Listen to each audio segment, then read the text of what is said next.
السلام عليكم ورحمة الله وبركاته. إن الحمد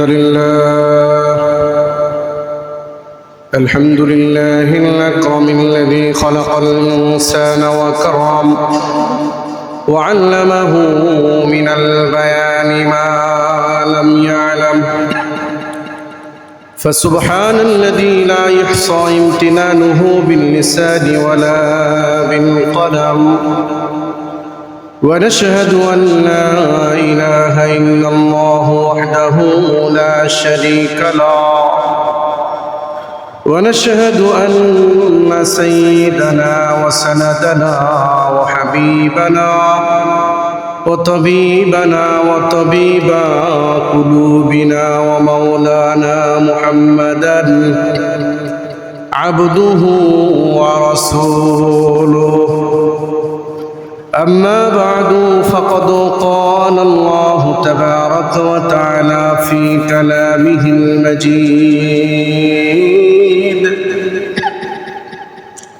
وفي فرقانه الحميد: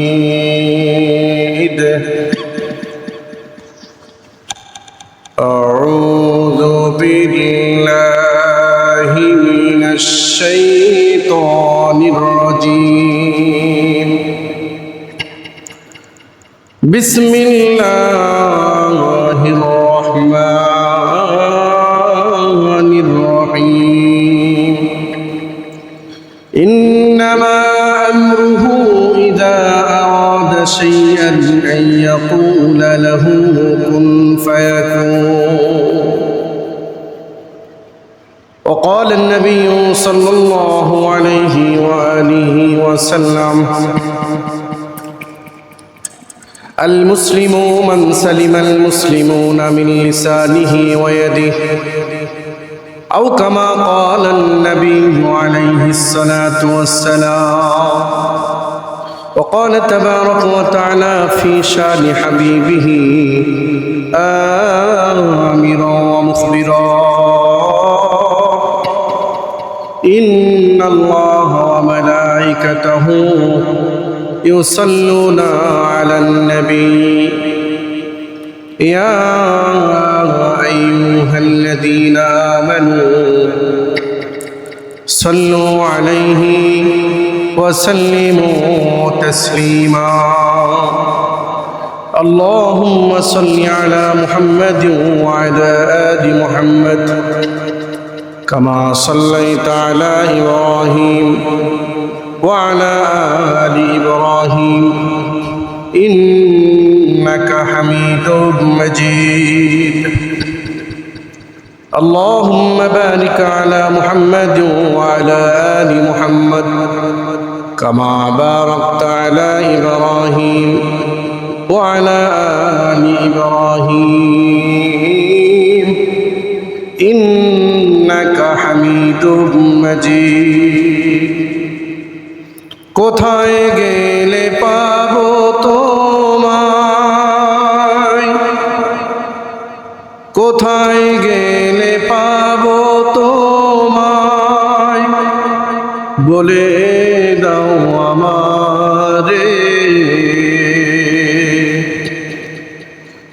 তোমার দেখা পাবো কবে,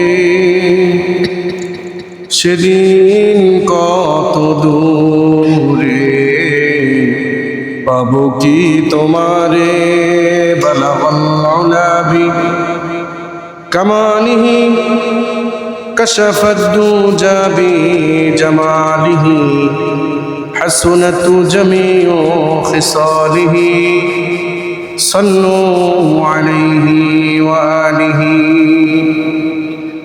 আলহামদুলিল্লাহ, যাবতীয় তারিফ এবং প্রশংসা সেই মহান রব্বুল ইজ্জত আলামিনের দরবারে, যে আল্লাহ সুবহানাহু ওয়া তাআলা আজকে সালাতুল জুমা আদায়ের লক্ষ্যে সবার আগে দুনিয়াবি বিভিন্ন ধরনের কাজ কারবার থেকে ফারিক করে আল্লাহর গোলামি করার জন্য আল্লাহ পাক তৌফিক দিয়েছেন। যথাসময়ে আল্লাহর ঘরে আসার মতন আমাদেরকে সুযোগ করে দিয়েছেন। এই জন্য সেই মহান মালিকের দরবারে অন্তরের অন্তরস্থল থেকে সমস্যার আওয়াজটা উঁচু করে জোরে সোরে বলছি আলহামদুলিল্লাহ।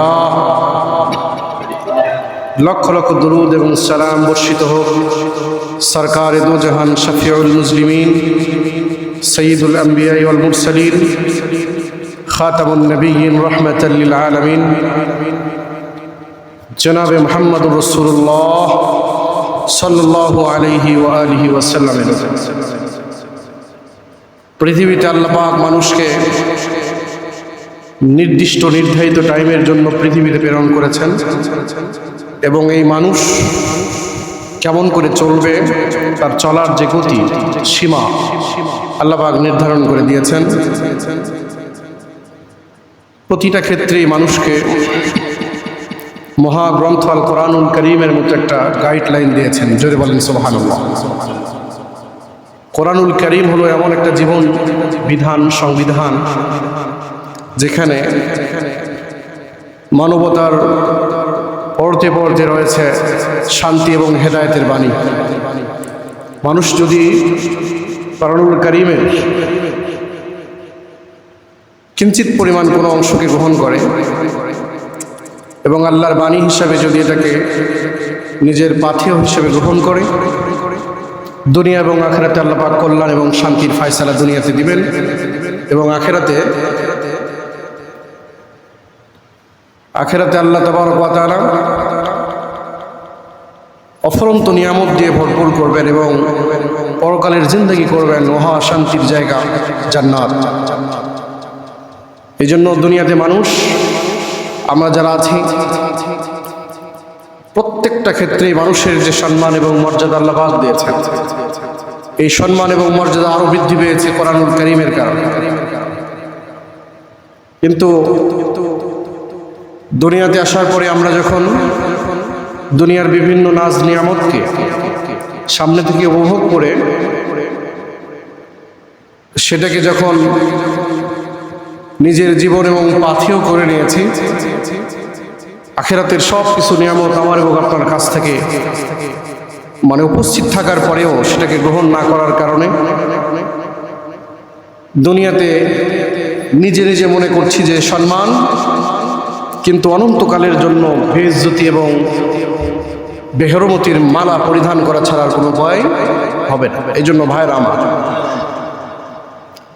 আজকে পুরা পৃথিবীতে মানব কল্যাণে কাজ করার জন্য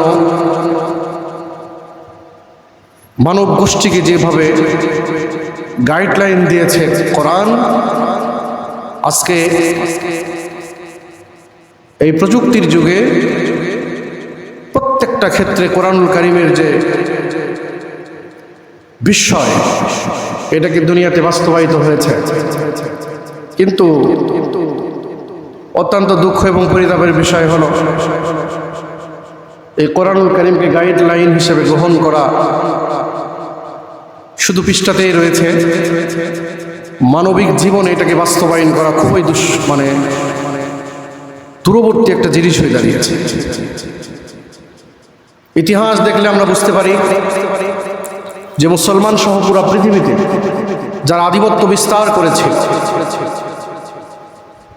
পুরা পৃথিবী যখন মুসলমানদের হাতে ছিল, একটা মাখলুকাতও কোনো মুসলমান রাষ্ট্রপ্রধান থেকে কখনো কোনো দিন বিন্দু পরিমাণ কোনো কষ্টের সম্মুখীন হয়নি, বরঞ্চ মাখলুকাতকেও সম্মান এবং তার অধিকারকে বাস্তবায়িত করে দিয়েছে ইসলাম।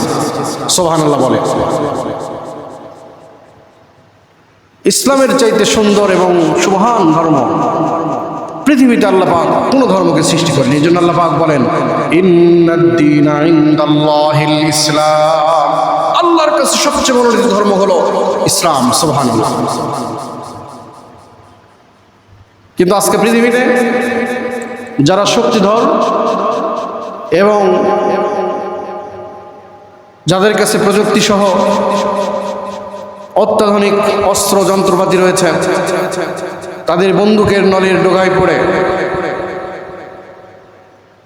পৃথিবীতে মুসলমানরাও তাদের কৃষ্টি কালচারগুলো সংস্কৃতিকে গ্রহণ করেছে। তারা ভুলে গিয়েছে মুসলমান যে মহান আল্লাহ তাবারক ওয়া তাআলা এমন একটা জাত, এমন একটা শক্তিশালী প্রজ্ঞাময় প্রভু তিনি যদি বলেন কোন হও, এই শব্দ বলতে যতটুকু মানে সময়, তার চাইতে ফায়াকুন হয়ে যায়। কোনো মাখলুকাতকে যদি সৃষ্টি করতে চান, পৃথিবীতে যদি কাউকে পরাক্রমশীল বানাতে চান, সম্মানের মুকুট পরিধান করে দিতে চান, আল্লাহ পাক যদি বলেন কুন হও, ফায়াকুন হয়ে যায়। এত শক্তিশালী আল্লাহ। এই জন্য হিউম্যান বডিতে মানুষের যে বডি আছে, আমাদের যে বডি আল্লাহ পাক দিয়েছেন, এই বডিতে একটা রূহ দিয়েছেন আল্লাহ। এই রূহ কি পুরো পৃথিবীর প্রযুক্তি ব্যবহার করে, সায়েন্স টেকনোলজিকে খাটিয়ে, মেডিকেল সায়েন্স গবেষণালয় অ্যানালাইসিস করে করে হিউম্যান বডির প্রত্যেকটা অঙ্গ প্রত্যঙ্গ কেটে কেটে টুকরো টুকরো করে জোড়া লাগিয়ে আবার মানুষকে সুস্থ করার যোগ্যতা তারা রেখেছে। ওপেন হার্ট সার্জারি করে আপনার হার্ট, কিডনি সহ, ফুসফুস সহ, নাড়িভুড়ি সহ সব কিছু বের করে দ্বিখণ্ডিত করে কোথায় ঘা হয়েছে, কোথায় মানে অসুস্থতার যে নমুনা, ক্যান্সার থেকে শুরু করে যত মহাব্যাধি রয়েছে সব কিছু কেটে ফেলে দিয়ে আবার জোড়া লাগিয়ে আপনার ভিতরে, এই মানুষের ভিতরে ঢুকিয়ে দিয়েছে। এই যোগ্যতা আল্লাহ পাক মানুষের মানে মানব জীবনকে, মানব জাতিকে দিয়েছেন। কিন্তু মজা এবং আশ্চর্যের বিষয় হলো, এই ওপেন হার্ট সার্জারি করার পরেও রূহ আল্লাহ পাকের যে হুকুম, এই হুকুমটা কেমন, কত বড়, কিভাবে চলে, পৃথিবীর কোনো ডাক্তার, কোনো সায়েন্স আজ পর্যন্ত বের করতে পারেনি, কিয়ামত অবধিও পারবে না। মক্কার কাফেররা নবীজি সাল্লাল্লাহু আলাইহি ওয়াসাল্লামকে প্রশ্ন করেছিল যে আপনি যদি নবী হন, আপনি যদি শ্রেষ্ঠ পয়গম্বর হয়ে থাকেন, পুরো পৃথিবীর যদি আপনি শান্তির বাহক হয়ে থাকেন, তাহলে আমাদেরকে রূহ সম্পর্কে বলেন। রূহ কি? কারণ তাদের জেহনের মধ্যে রূহ কি জিনিস এটা আসতেছিল। মক্কার কাফেররা নবীজিকে প্রশ্ন করে বসলে, যেহেতু তারা জানতো যে মুহাম্মদ সাল্লাল্লাহু আলাইহি ওয়াসাল্লামকে যদি প্রশ্ন করা হয় তিনি উত্তর দিতে পারবেন না, নাউজুবিল্লাহ বলেন, তিনি থেমে গেলেন। আল্লাহ তাবারক ওয়া তাআলা বলেন, ওয়ায়াসআলুনাকা আনির রূহ কুলির রূহু মিন আমরি রাব্বি ওয়া মা উতীতুম মিনাল ইলমি ইল্লা কলিলা। জোরে বলেন সুবহানাল্লাহ। আল্লাহ তাআলা বলেন, ও পয়গম্বর ও আমার রাসূল, এই মক্কার কাফেররা আপনাকে অচিরেই রূহ সম্পর্কে জিজ্ঞাসা করবে। ওয়ায়াসআলুনাকা আনির রূহ, তারা আপনাকে অচিরেই রূহ সম্পর্কে জিজ্ঞাসা করবে। আপনি তাদের এই রূহ সম্পর্কে যখন তারা আপনাকে জিজ্ঞাসা করবে, আপনি উত্তর দিবেন কুলির রূহু মিন আমরি রাব্বি। রূহ হলো আল্লাহ পাকের হুকুম। পুরো পৃথিবীর সমস্ত মানুষ অ্যানালাইসিস করে, গবেষণা করে, থিসিস করে মানব জীবনে হিউম্যান বডিতে সব কিছু স্থাপন করতে পারবে, বের করতে পারবে, জোড়া লাগাতে পারবে, সেলাই করতে পারবে। ওপেন হার্ট সার্জারি করে একটা মানুষকে বড় বড় রোগ থেকে বাঁচানোর জন্য মানুষ মানে চেষ্টা করতে পারবে। কিন্তু আপনি বলুন কুলির রূহু মিন আমরি রাব্বি, রূহ হলো আল্লাহ পাকের হুকুম। ওয়া মা উতীতুম মিনাল ইলমি ইল্লা কলিলা। পৃথিবীর কোনো মানুষকে আমি রূহ সম্পর্কে অ্যানালাইসিস করার জন্য, এই রূহটা কেমন জিনিস, কোথায় থাকে, এই যোগ্যতা আমি কোনো মানুষকে দিইনি। একমাত্র আমার কাছে এই বিধানটা রয়েছে। পৃথিবীর কোনো মানুষের শক্তি নাই যে রূহ বের করে ওটাকে আবার প্লেটের মধ্যে রাখবে, আবার ধুয়ে মুছে, যেমন ওপেন হার্ট সার্জারি করে আপনার কলিজা থেকে শুরু করে সব কিছু বের করে সুন্দর করে পানি দিয়ে ধুয়ে আবার ওখানে মানে সেট করে দেওয়ার যোগ্যতা রাখে। কিন্তু রূহ কোথায় থাকে এটা পৃথিবীর কোনো মানুষের জানার যোগ্যতা নাই। আল্লাহ হলো এমন পরাক্রমশীল। এই জন্যই তো আপনার চোখের সামনে আপনার সন্তান সন্ততি বিবি বাল বাচ্চার চোখের সামনে আপনি বিদায় নেবেন, রূহ চলে যাবে, আপনার নিকট আত্মীয় ব্লাড কানেকশন যাদের সাথে আছে, আপনার সন্তান সন্ততি, পিতা মাতা, বিবি বাল বাচ্চার চোখের সামনে মালাকুল মউত এসে টেনে হিসড়ে আপনার মধ্য থেকে রূহ বের করে নিয়ে যাবে। উপস্থিত জনগণ যারা থাকবে, মানুষ যারা থাকবে, বিন্দু পরিমাণ কোনো খবর জানবে না। কারণ এই রূহটা কার হুকুম? আল্লাহ পাকের হুকুম। এই হুকুমটা আপনাকে এবং আমাকে পুরো পৃথিবীর সমস্ত মাখলুকাতের মধ্যে আল্লাহ পাক দিয়েছেন, নির্ধারিত একটা টাইমের জন্য দিয়েছেন। কিন্তু দুনিয়াতে আসার পরে প্রিয় ভাইয়ের আমার, নির্ধারিত টাইমের জন্য আল্লাহ পাক রূহ দিয়েছেন। দুনিয়াতে আসার পরে আমরা আল্লাহ পাকের যে বিধান, যে হুকুম, সেই হুকুম থেকে অনেক দূরে সরে গিয়েছে। সমাজে অরাজকতা বৃদ্ধি পেয়েছে। প্রত্যেকটা মানুষকে আল্লাহ পাক দুর্বল করে সৃষ্টি করেছে। যারা আমরা ছোট ছিলাম, যখন মার পেট থেকে বের হয়েছে, তখন কি আমাদের বুদ্ধি বিবেক বিবেচনা ছিল? কথা বলতে হবে। আমাদের বুদ্ধি বিবেক ছিল? ছিল না। ব্রেন ছিল, মস্তিষ্ক ছিল, চোখ ছিল, বডি স্ট্রাকচারের প্রত্যেকটা অঙ্গ প্রত্যঙ্গ আমাদের ছিল, কিন্তু এত দুর্বল ছিল যে হাতের জায়গায় থাকার পরেও আমরা হাত দিয়ে কিছু করতে পারিনি। চোখের জায়গায় থাকার পরেও দেখেছি, কিন্তু কিছুই মনে নাই। ব্রেনের জায়গায় ছিল, কিন্তু জন্মের পর থেকে নিয়ে জ্ঞান হওয়ার পর্যন্ত, কমপক্ষে 5 থেকে 6 বছর বয়স পর্যন্ত আমাদের জীবনে যেগুলো ঘটেছে, আমরা কেউ কিছুই মনে করতে পারিনি। এত দুর্বল।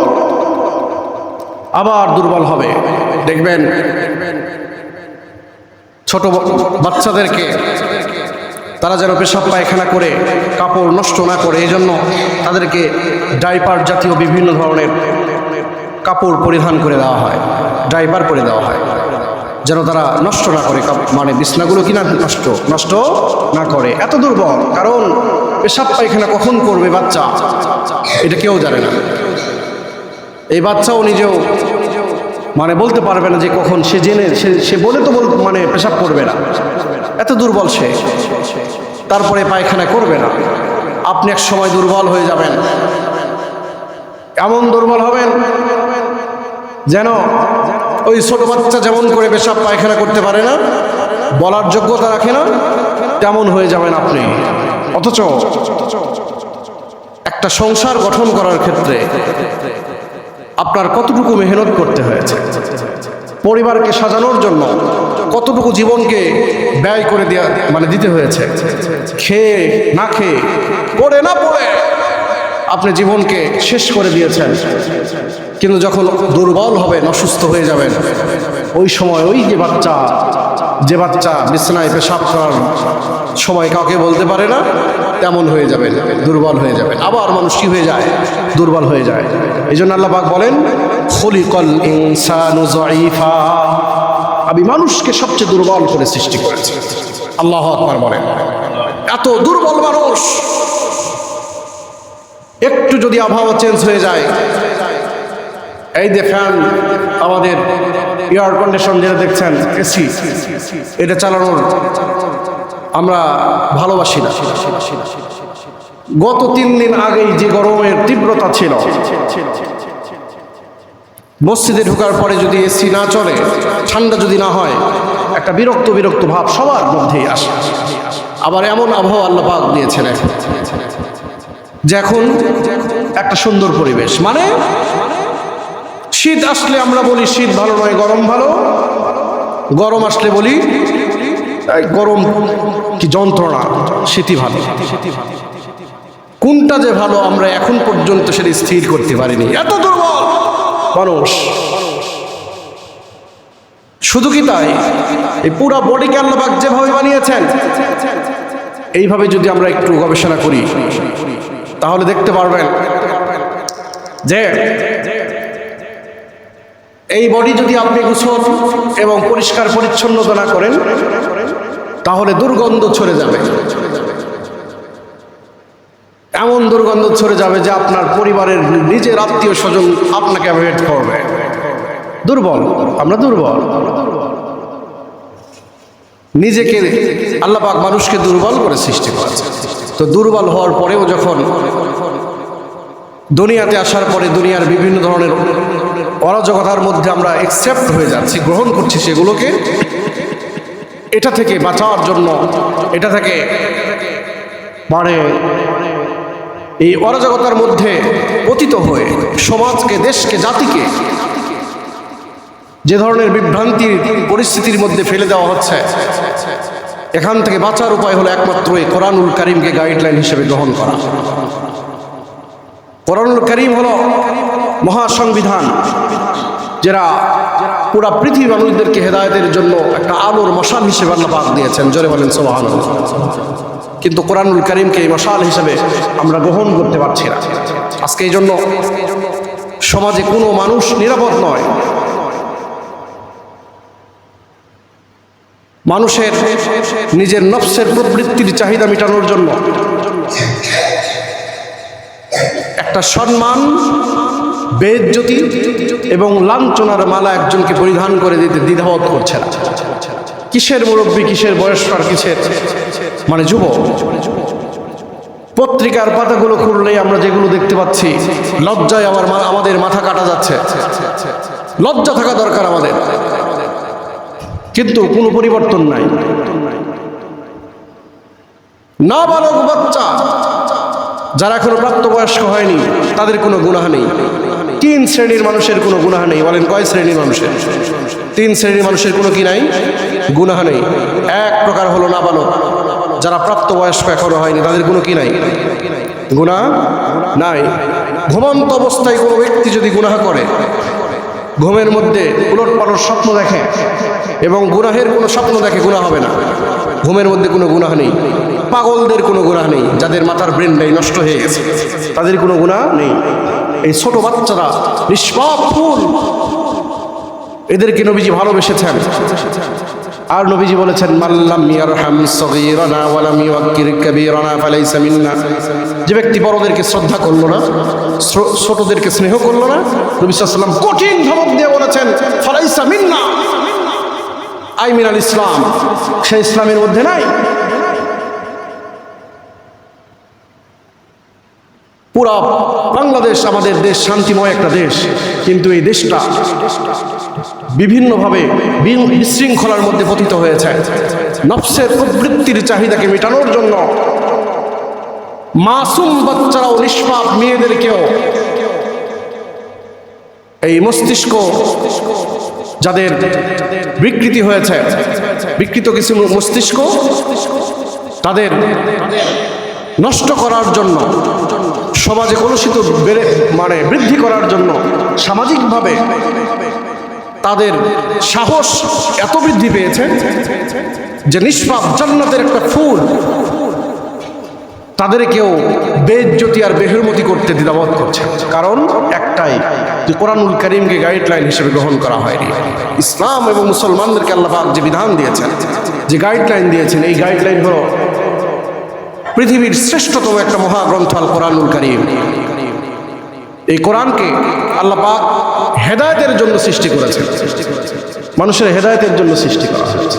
এই জন্য মানুষ যদি একবার ভুল করে ফিরে আসে, আল্লাহ পাক তার জীবনের সব গুনাহ মাফ করে দেন। সুবহানাল্লাহ, সব গুনাহ মাফ করে দেন। প্রিয় ভাইয়েরা আমার, এই জন্য বর্তমান মুসলমান হয়েও ইসলামিক কৃষ্টি কালচারগুলোকে ভুলে গিয়ে, ইসলামিক সংস্কৃতিকে ভুলে গিয়ে, ইসলামের সংস্কৃতি কি?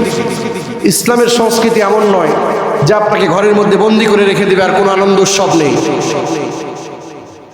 ইসলামে আনন্দ উৎসব আল্লাহ পাক দিয়েছেন। এই তো গত কিছুদিন আগে আমাদের আনন্দ হয়ে গেল, ঈদের আনন্দ হয়ে গেল। এর চাইতে বড় আনন্দ আর কি হতে পারে? আর মুসলমানদের সবচেয়ে দামি আনন্দ হবে জান্নাতের মধ্যে। সুবহানাল্লাহ বলে। দুনিয়াতে যদি আপনি সব আনন্দ শেষ করে দিয়ে যান, পরকালের কঠিন, যেখানে অনন্তকাল থাকতে হবে, সেখানে আনন্দ কিভাবে করবেন? আনন্দ করার সুযোগ তো আল্লাহ পাক দিয়েছেন।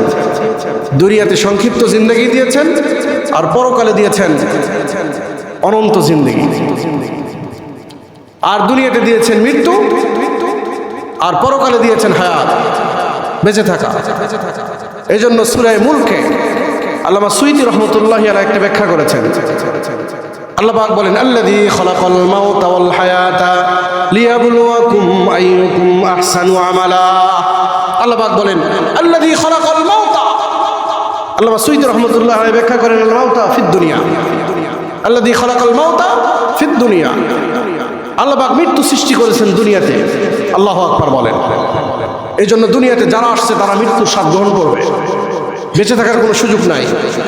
দুনিয়া বেঁচে থাকার জায়গা নয়। আল্লাযী খালাকাল মাউতা ফিদ দুনিয়া, মৃত্যু কোথায় বলেন, জোরে বলেন। দুনিয়াতে। মৃত্যু কোথায়? দুনিয়াতে মৃত্যু। ওয়াল হায়াতা ফিল আখিরাহ, আল্লামা সুয়ুতী ব্যাখ্যা করেছেন আল হায়াত ফিল আখিরাহ, আর বেঁচে থাকা হলো আখিরাত। আমরা কোথায় বেঁচে থাকতে চাই? দুনিয়াতে। দুনিয়াতে বেঁচে থাকতে চাই। দুনিয়াতে বেঁচে থাকার জন্য সব কিছুই আমরা প্রস্তুত করে রেখেছি, মনে করছি আর আমরা কোনোদিন মারা যাব না, অথচ দুনিয়াতে বেঁচে থাকার কোনো সুযোগ নাই। আর আখিরাতে কোনোদিন মৃত্যু হবে না। দুনিয়াতে আল্লাহ পাক মৃত্যু দিয়েছেন, আর আখিরাতে দিয়েছেন বেঁচে থাকা। দুনিয়াকে আমরা বেঁচে থাকার একটা পাথেও বানিয়ে নিয়েছি, কিন্তু কোনো সুযোগ নাই। দেখবেন হঠাৎ করে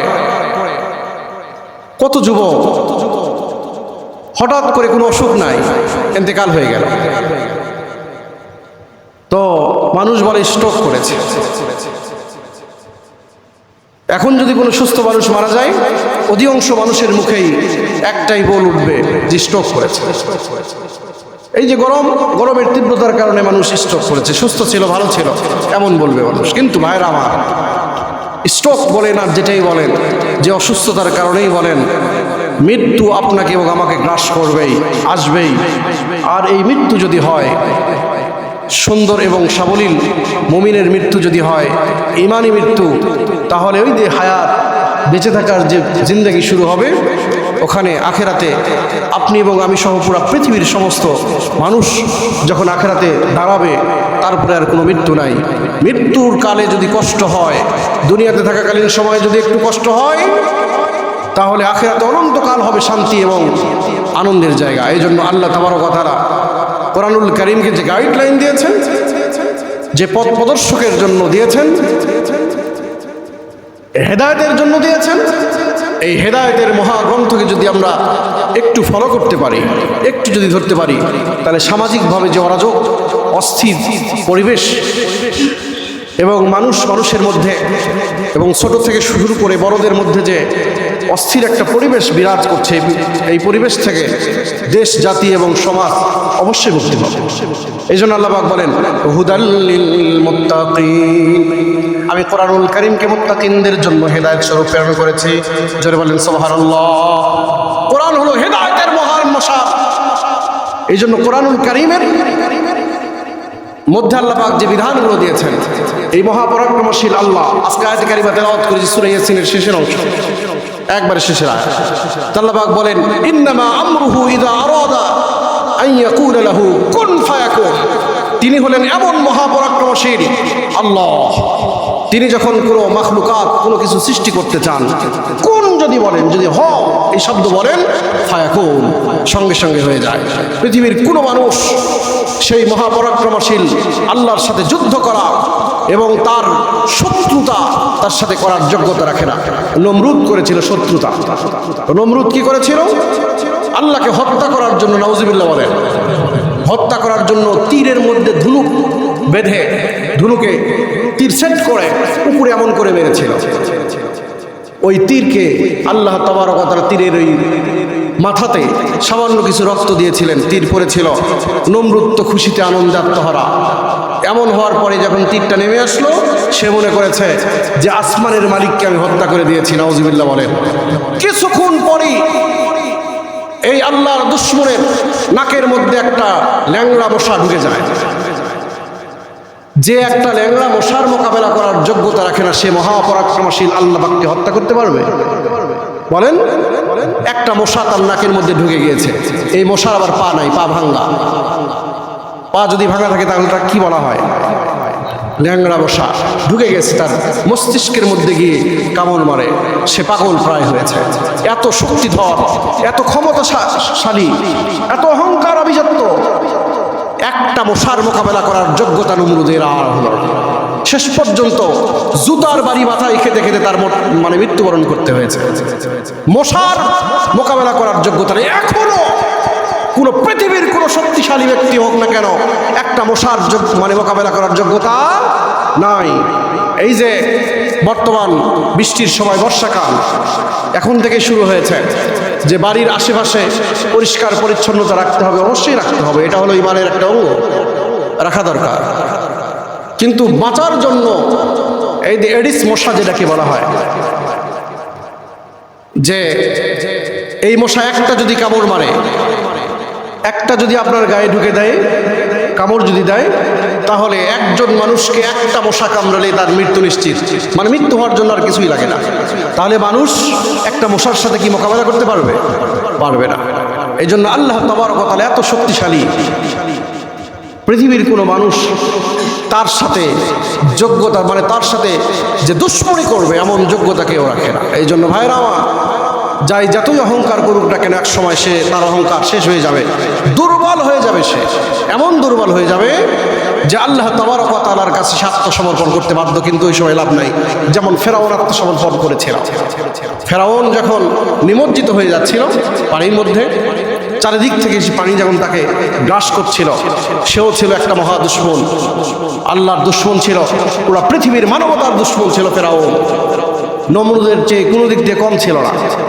যখন তাকে পানিগুলো গ্রাস করছিল, ডুবে যাচ্ছিল ফেরাউন, তখন সে বলেছিল, আমানতু বিরব্বি মূসা ওয়া হারুন, ও আল্লাহ আমি ভুল করেছি, আমি জানি আমার কোনো শক্তি নাই, সব শক্তি তোমার, আমি ভুল করেছি, আমি মূসা এবং হারুনের প্রভুর উপর ঈমান আনলাম। সে মরার সময় বলে, আমানতু বিরব্বি মূসা ওয়া হারুন। মৃত্যু যখন তার একবারে চোখের সামনে নাকের ডগায়, তখন সে বলে, আমানতু বিরব্বি মূসা ওয়া হারুন, আমি মূসা এবং হারুনের প্রভুর উপর ঈমান আনলাম। আল্লাহ পাক তাকে শাস্তিকে এমন দিলেন যে পানি তাকে মানে রেহাই দিল না, নিমজ্জিত করলেন। শুধু তাই নয়, পুরো পৃথিবীর জন্য তার বডিকে আল্লাহ পাক সংরক্ষণ করে দিলেন। জোরে বলেন আল্লাহু আকবার। এখন পর্যন্ত মুসলমানরা এটা বিশ্বাস করে যে স্বেচ্ছাচারিতায় নিজের নফসের প্রবৃত্তির চাহিদাকে মেটানোর জন্য যারা অহংকার করেছে, দুনিয়াতে তাদের নাম যশ ফোটানোর জন্য বিভিন্নভাবে মানুষকে হেয় প্রতিপন্ন করে প্রতিষ্ঠিত হওয়ার চেষ্টা করেছে, আল্লাহ তাবারক ওয়া তাআলা পুরা জাতির সামনে, পুরা পৃথিবীর সবার সামনে তাকে লাঞ্ছিত এবং বঞ্চিত করেছে।